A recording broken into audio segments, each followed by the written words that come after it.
plan is beneficial அப்படினு முதல் வார்த்தை ஒன்று. இரண்டாவது 4 வார்த்தை வரும். We have total 4 parts in this verse. Active. God's plan is beneficial, God's plan is active, God's plan is inclusive, God's plan is harmonious. இந்த வசனம் எங்க இருக்கு தெரியுமா? நீங்கள் முழித்துக் கொண்டிருப்பது எதிர்பார்க்கப்படுகிற காரியம்தான். That you don't have an answer is an expected one. இப்போ இதை சிம்பிளிஃபை பண்ணலாம். We will simplify this. Beneficial, நமக்கு பெனிஃபிட் ஆதாயம் கிடைக்குது அப்படின்னு சொல்லும்போது சிம்பிள் இங்கிலீஷ்னா God's planல குட் இருக்கு. When we say beneficial in a simple English, we can say it's good for us. God's plan is active அப்படின்னு சொல்லும்போது அது நமக்கு கிரியை செய்கிறது. When we say God's plan is active, it is working for us. God's plan is inclusive அப்படின்னு சொல்லும்போது எல்லாவற்றையும் தனக்குள் உட்படுத்துகிற தன்மை உள்ளதா இருக்கிறது. When we say God's plan is inclusive, it includes everything, all good things. அப்போ எல்லா காரியங்களை தனக்குள் கொண்டு வரக்கூடியதான ஒரு திறமை இருக்கு. It has an ability or a capacity to bring all things within itself. God's plan harmonious அப்படினு சொல்லும்போது எல்லாத்தையும் சேர்த்து அணைக்கிறது, brings it together. When we say God's plan is harmonious, it brings everything together. இப்போ இந்த வசனம் தெரியுமா? Very good. All things work together for good to them that love God. அந்த வசனத்தை வாசிங்க. ரோமர் 8ஆம் அதிகாரம் 28ஆம் வசனமா? Romans chapter 8 and verse 28.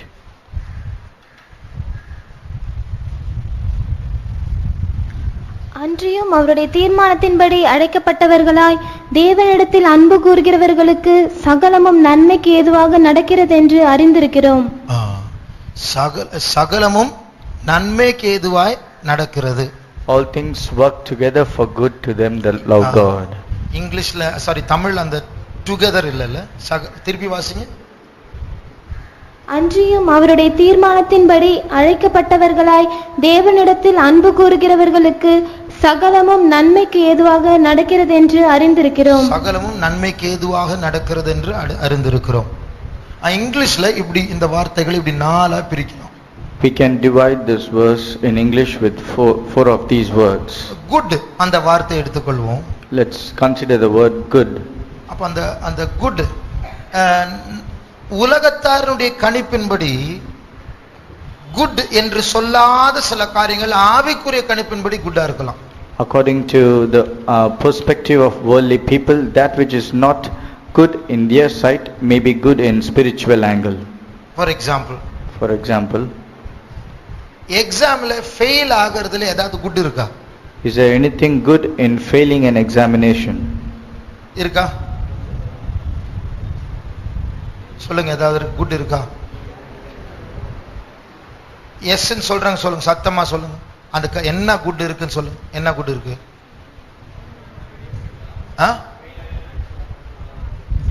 அடுத்த தடவை நல்லா படிக்கலாம். நீ அதுதானா? வேற யாராவது ஃபெயில் ஆகிறதுல என்ன good? What is good in failing an examination?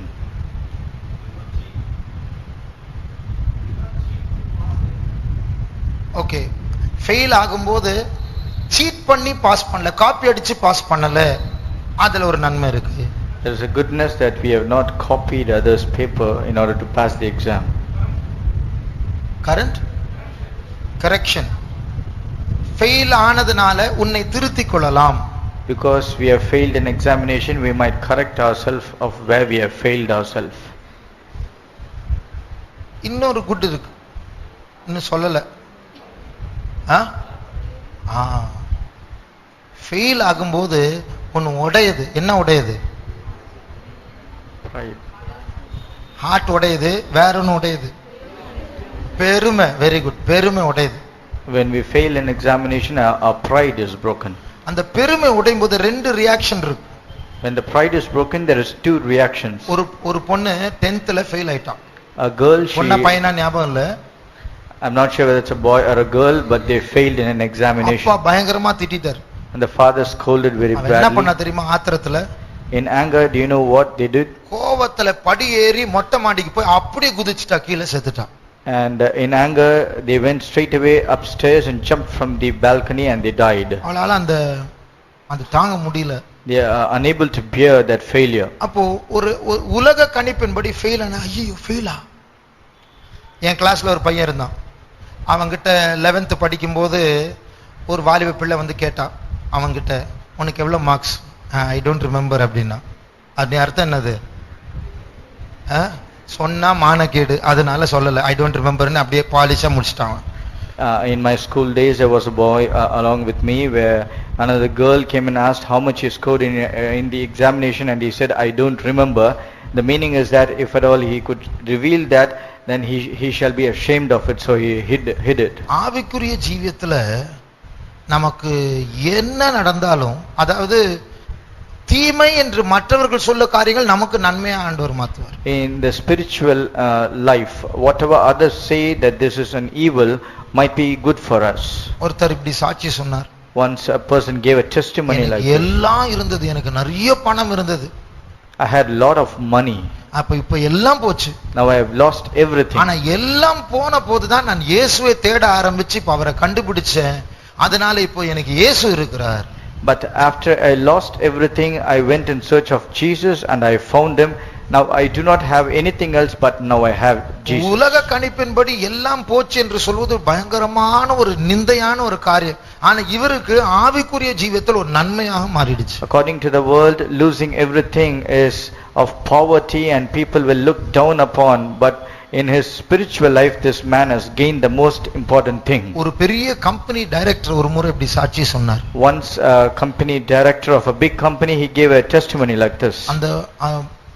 அந்த கம்பெனி டைரக்டர் அந்த கம்பெனி ஒரு பிரச்சனையில மாட்டிடுச்சு. That company was caught in a problem.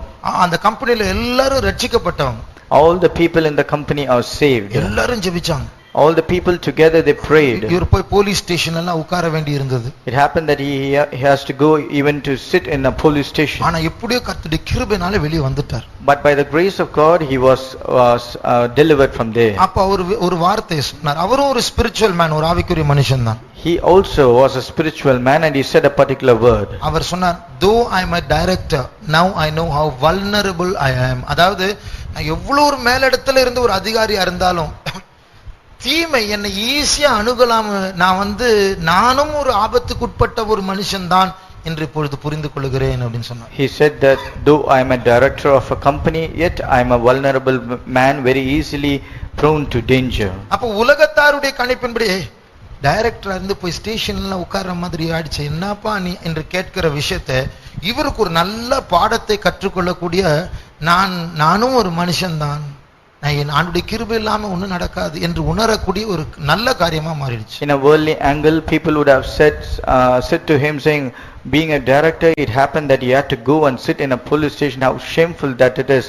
But for this man, he took it in a right sense, saying, even though I am a director, I am just a man, I am still prone to danger. அப்ப இந்த குட்டை நாம் புரிந்து கொள்ளும்போது, when we understand this good part, நம்முடைய life, நம்ம Christian life வித்தியாசமா இருக்கும். Our Christian life will be completely different. ஏன் தான் இப்படி எல்லாம் நடக்குது நம்ம கேட்க மாட்டோம், இதுலயும் ஒரு நன்மை இருக்கு என்று சொல்வோம். We will not question of why this is happening to me, rather we will be ready to understand that there is something goodness hidden even in this. அதனால தான் நீங்க all things, வெறும் good இல்ல, some things இல்ல, many things இல்ல, all things, அது அர்த்தம் நம்முடைய லைஃப்ல என்ன நடந்தாலும் அதை God குட்டா மாத்துறதுக்கு அவரால முடியும். Therefore, as it is mentioned in this verse, that all things works for good, not leaving even one thing which is contrary or in the opposite sense. Everything works for our good. நம்முடைய குடும்பத்துல ஒரு பிள்ளை மென்டலா பிறந்தா, assuming that there is a child which is born with a mental disability in your family, இதுலயும் ஒரு நன்மை இருக்கு அப்படினு சொன்னா அதுல சில நன்மைகளை நம்ம கண்டுபிடிக்கலாம். Even if we say that there is some goodness in that, we can try and find out what are these goodness. ஒரு காரியமும் நம்ம விதிவிலக்கு கிடையாது, எல்லாமே நன்மையா மாறும். Nothing is out of limit for us, everything is for good. அது மாத்திரமல்ல, not just that, God's plan is active. அதனுடைய அர்த்தம் இந்த தீமையான காரியங்கள் எல்லாம் நமக்குள்ள அது வர்க் பண்ணிட்டே இருக்கு, ஏதோ ஒரு கிரியை நடத்திட்டே இருக்கு. The plan of God in us is very active, it always works. All the evil things in us, they also work for some good reasons. Austria என்று நினைக்கிறேன், அங்க ஒரு மனுஷன் இருக்கிறார், நிக் அப்படின்னு சொல்லி நீங்க பார்த்திருப்பீங்க, கேள்விப்பட்டிருக்கீங்க. கையும் இல்ல காலும் இல்ல அவருக்கு. I suppose he's from Austria. There's a man called Nick. He doesn't have hands, both the hands and both the legs. அவர் சண்டேஸ் கால் வந்து இவ்வளவு பெருசு தான் இருக்கு. அவருடைய கால் இவ்வளவு பெருசு தான். And his leg is very short like this. அவர் ஷார்ட்ஸ் தான் போடுவாரு. அந்த ஷார்ட்ஸ்ல காலே தெரியாது. ஒரு கால் மட்டும் கொஞ்சம் அப்படி விரல் நீட்டிட்டு இருக்கும் shorts. He can only wear shorts, and in that shorts one of the leg alone will be visible a little bit. நம்ம வந்து கீழ நின்னு பேசுவோம், அவர் டேபிள்ல நின்னு தான் பேசுவார். என்ன கீழ நின்னா தெரியாது ஆளு. We will normally stand and speak, but for him to be visible he has to climb up on a table. அவர் சண்டே ஸ்கூல் படிக்கும்போது டீச்சர் ஒரு நாள் சொன்னாங்களாம், we are all made in the image of God. நம்ம எல்லாரும் தேவ சாயல் சிருஷ்டிக்கப்பட்ட உடனே நீங்க நான் கிடையாது அப்படி நம்முடைய மனசு சொல்லிடுச்சோம். When he was studying a Sunday school, one of the Sunday school teachers said to him that we are all made in the image of God, and he immediately replied in a sarcastic manner saying, it is all you but not me. ஏன்னா எனக்கு கை இல்ல கால் இல்ல, தேவனை போல நான் எப்படி இருக்க முடியும்? Because I do not have any of my limbs, how can I be like the image of God? ஆனா இது இவருடைய மனசுல வர்க் பண்ணிட்டே இருந்தது. ஏன் நான் இப்படி இருக்கிறேன், ஏன் நான் இப்படி இருக்கிறேன்? But this particular words, it was continuously working in his mind of why I am born like this. அப்போ ஒரு நாள் ஒரு மனுஷன் அவர்கிட்ட வந்து சொன்னாராம், அவர் அடல்ட் ஆன பெரியவனா மாறின பிறகு. After he became an adult, a particular man came and spoke to him like this. You are going to reveal the unlimited power of God அப்படினு சொன்னார். அந்த மனுஷன் இவர்கிட்ட சொல்றார், நிக் கிட்ட. அந்த மனுஷன் இந்த நிக்கிடம் வந்து நீங்கள் தேவனுடைய அந்த சர்வ வல்லமையுள்ளதான அந்த மகிமையை மற்றவர்களுக்கு வெளிப்படுத்த போகிறீர்கள் என்று சொன்னார். அப்பொழுது இந்த மனுஷன் கை கால் இல்லாத மனுஷன் இந்த நிக் சொல்றார், நான் எப்படி தேவனுடைய வல்லமை நான் வெளிப்படுத்துவேன்? Then this man Nick, he asked, how is it possible that I am going to reveal the glory of God? அப்ப இந்த மனுஷன் கேட்டார், உங்களை யாராவது சிலுவையில் அறைய முடியுமா? And that other man questioned Nick, asking him, can anyone crucify you on the cross? சிலுவையில் அறையணும்னா கை வேணும் கால் வேணும். If at all you have to be crucified, there should be limbs in your body. உன்னை யாரும் சிலுவையில் அறைய முடியாது. நீ அர்த்தம் உன்னை யாரும் மட்டுப்படுத்த முடியாது, எல்லைக்குட்படுத்த முடியாது. ஆகையால் இந்த கை கால் இல்லாமலேயே நீங்க வந்து நிறைய பேருக்கு ஆசீர்வாதமா மாற போறீங்க. So nobody can limit you because you don't have any of these limbs, and without these limbs in your body you are going to reveal or manifest the power of God to everyone. இப்போ நான் வந்து ஒரு பிரசங்கம் பண்றேன், Jesus ரொம்ப நல்லவர் அப்படின்னு. நீங்க எல்லாம் விசுவாசிங்க, நீங்களும் அல்லேலூயா சொல்வீங்க.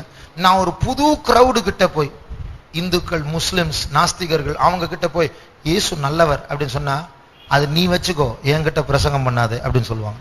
If I preach to you saying Jesus is good, being all the believers, you will all shout hallelujah in return. But if I go into a new crowd where there are non-believers or people from other religion and I say Jesus is good, they will say you can keep the Jesus with you, we do not want him. ஆனால் இந்த நிக்கு போய் அந்த அதே group கிட்ட இயேசு நல்லவர்னு சொன்னா, அவங்க என்ன எதிர்த்த மாதிரி அவரை எதிர்க்க முடியாது. But at the same time, if this Nick goes and says that Jesus is good, they will not resist Nick like they resist me. ஏன்னா கை கால் இல்லாத மனுஷன், இயேசுவை தூஷிக்க வேண்டிய மனுஷன், இப்படி என்ன போய் படைச்சிட்டாரு, இன்னாயா சாமி, இன்னாயா கடவுள் என்று சொல்ல வேண்டிய மனுஷன் ஜீசஸ் இஸ் குட்னு சொல்றாருன்னா அதுல ஏதோ ஒரு அர்த்தம் இருக்கு அப்படின்னு அவங்களை யோசிக்க வைக்கும்.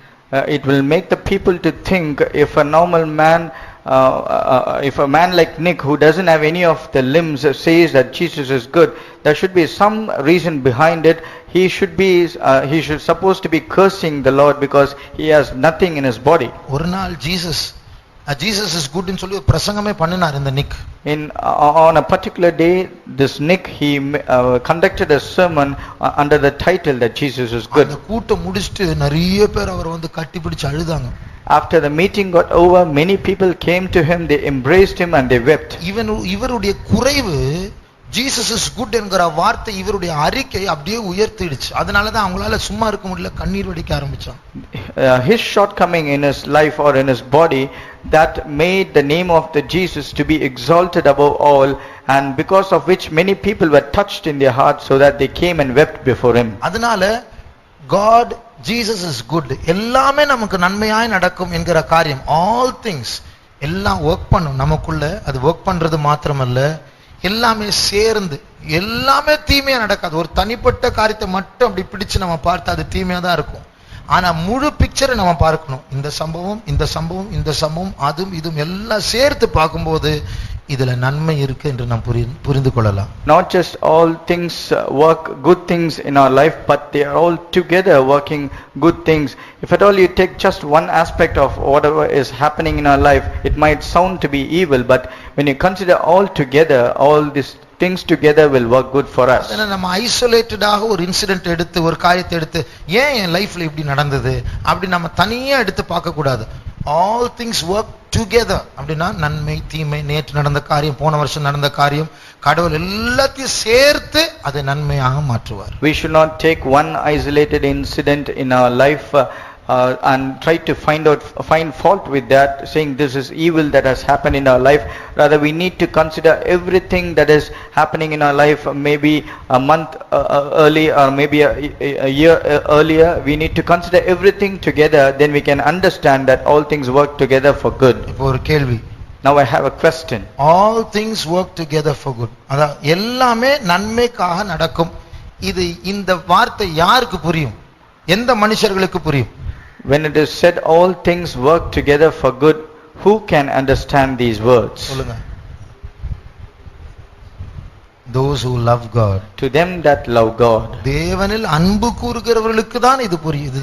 Only to them that love God they can understand this. அப்போ நான் காட் லவ் பண்ணா அவர் எனக்குள்ள என் லைஃப்ல ஒரு தீமையை போல தோன்றுகிற ஒரு அனுபவத்தை ஒரு காரியத்தை அனுமதிக்கும் போது நான் காட் உண்மையா நேசிச்சேனா என்ன கடவுள் நான் அவசரப்பட்டு நான் சொல்ல மாட்டேன். நான் இல்ல இவர் எவ்வளவு நன்மை செஞ்சிருக்கிறார் இப்போ இது அனுமதிச்சிருக்குனா இதுலயும் ஒரு நன்மை உண்டு என்று சொல்லுவார்கள். If we love God and if there is something evil which is happening in our life, we will not be very hasty to say what is this God allowing such evil things to happen in our life. Rather, we will think that this God has done so many good things in our life and even this is for some good things.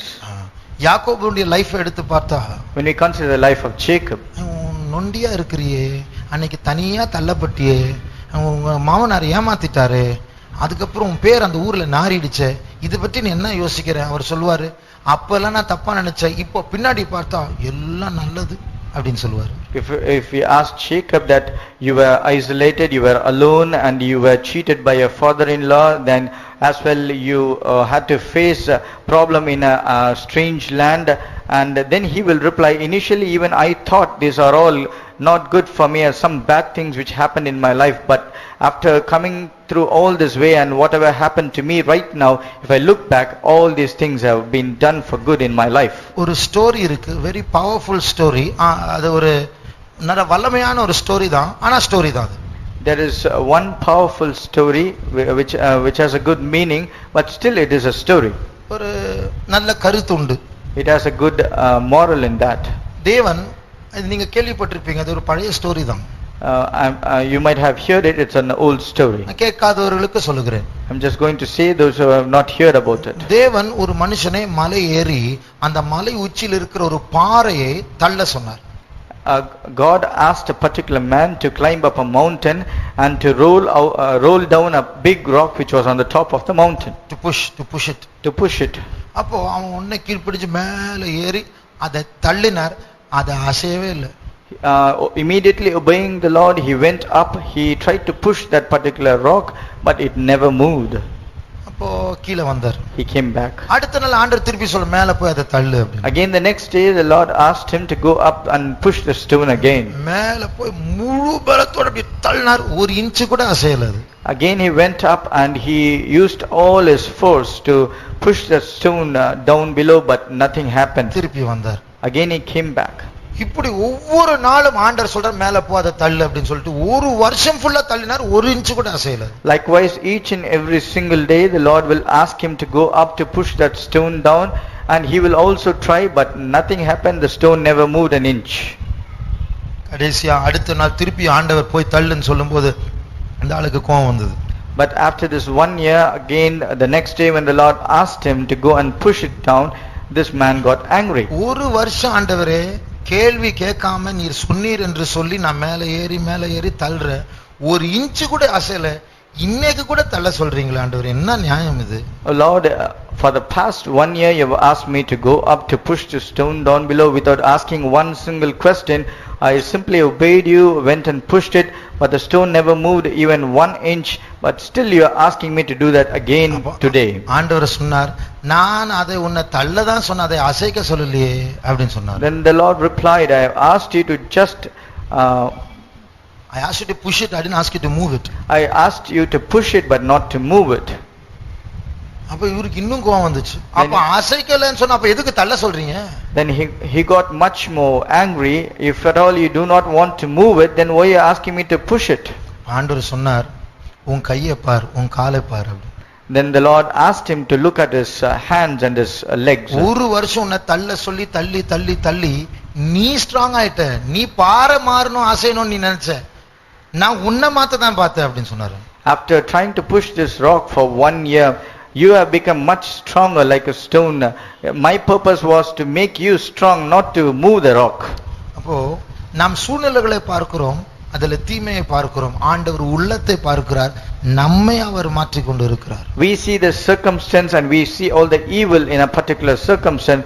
The Lord sees our heart and how to change us. ஆகையால் இன்றைக்கு நாம் இயேசுவை நல்லா love பண்ணணும்னு நம்ம ஒரு முடிவு எடுப்போம், எல்லாமே நன்மையா மாறும் நம்முடைய லைஃப்ல. Therefore today if we take a vow or a determination in our life that we will love our Lord with all our heart, then everything will work together for good for us. ஒரு நாள் என் லைஃப்ல கூட ஊழியத்துக்கு வந்த பிறகு ஒரு கேள்வி வந்தது. Even after coming to the ministry in my life I have had a question. ஏன் இப்படி நடந்தது? Why this thing happened this way?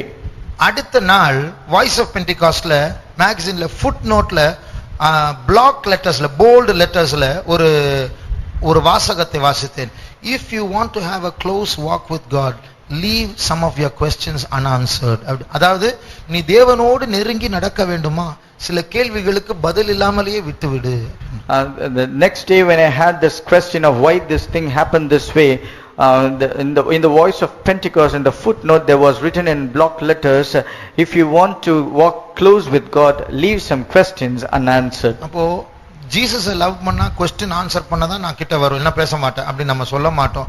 எப்படி இருந்தாலும் நீ நடத்துகிற எல்லாம் நன்மையா தான் மாறும் நம்பி ஃபாலோ பண்ணுவோம். When we start loving Jesus, we will not put any condition saying if at all you don't answer your question, I cannot be with you, I cannot follow you, but rather we will be ready to say because you are leading me, everything will work for me for good. ரொம்ப நாளா சரியான வேலை இல்லையா? For a long time you do not have a proper job. இவ்வளவு நாள் ஆண்டவர் இப்படி பண்ணுவார் அப்படின்னு லவ் பண்றவங்க கேட்கவே மாட்டாங்க. The people who love God will not question saying how long will God delay this? எல்லாவற்றையும் அவர் நன்மைக்காக தான் அனுமதிக்கிறார். For everything he will allow for good. நம்முடைய கண்களை மூடுவோம். Let's close our eyes. இப்பொழுது இயேசுவின் பக்கமாக நம்முடைய உள்ளங்களை திருப்புவோமாக. Now let us turn our heart towards Jesus. அவர் சும்மா நம்முடைய ஒரு ஹியூமன் இன்வென்ஷனா இருந்தா பரவாயில்லை, நிஜமாகவே அவர் நம்ம மத்தியில் இருக்கிறார். If he is just an imaginary human invention, then it is okay, but he is real living God in our presence. ஆகையால் அவர் கைவிடவே மாட்டார், எல்லாமே நன்மையாய் மாற்றுவார். Therefore he will never forsake us and he will change everything for good. என்னுடைய வாழ்க்கையில தீமையாய் தோன்றுகிற எல்லாம், அப்பா அம்மா பிரச்சனையா இருக்கட்டும், கடன் பாரமா இருக்கட்டும், ஃபியூச்சரா இருக்கட்டும், தாமதமா இருக்கிற ஒரு கல்யாணமா இருக்கட்டும், சரியான வேலை இல்லாமல் இருக்கட்டும், எதுவா இருக்கட்டும், உடம்புல ஒரு பெரிய வியாதியா இருக்கட்டும், எல்லாமே ஆண்டவர் நன்மைக்காக அனுமதித்திருக்கிறார். Whatever it might be in my life, a big problem, a family problem, there is some kind of sickness, no job and not yet been married, whatever it might be, they might appear evil, but all thing works for good for me. இதை விசுவாசிக்கிறவர்கள் கரங்களை உயர்த்துவோமா? Those who believe in this, please put up your hands. இப்பொழுது கை தூக்குறது மாத்திரமல்ல, பிராக்டிகலா அந்த கஷ்டத்தை சந்திக்கிற நேரத்தில் கூட என் இயேசு நல்லவர் என்று சொல்லக்கூடியதான அந்த பெலன், இப்பொழுது தூக்குற கை நமக்கு வெளியில பெலனாய் மாற வேண்டும். Not just lifting our hands right now, but when we face an actual problem, we should be bold enough, being filled in faith, saying all things work together for good for me. சத்தத்தை உயர்த்தி ஒரு 50 ஸ்தோத்திரம் பண்ணி இந்த கூட்டத்தை முடிக்க போகிறோம். We are going to offer a 50 praises with a louder voice and we are going to conclude. யார் எப்படியோ என் வாழ்க்கை எல்லாம் நன்மையாக மாற போகிறது. No matter how others are, but there is going to be good